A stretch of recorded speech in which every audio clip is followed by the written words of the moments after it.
різні періоди в нашому житті, різні етапи в нашому житті і різні сезони.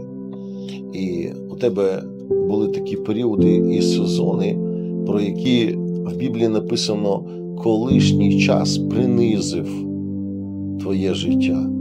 Можливо, ти був в падінні, ти був у відступництві, можливо, ти розлучився або розлучилася, або ти прогорів в бізнесі, або не склалися в служінні. Так буває. Але я сьогодні хочу озброїти тебе думкою. Давай попробуємо ще раз, тільки з Ісусом. Тут написано: колишній час принизив, а наступний звеличить.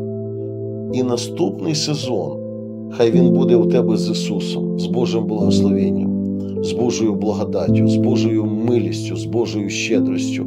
Тому я вірю, що Бог тебе підніме. Амінь.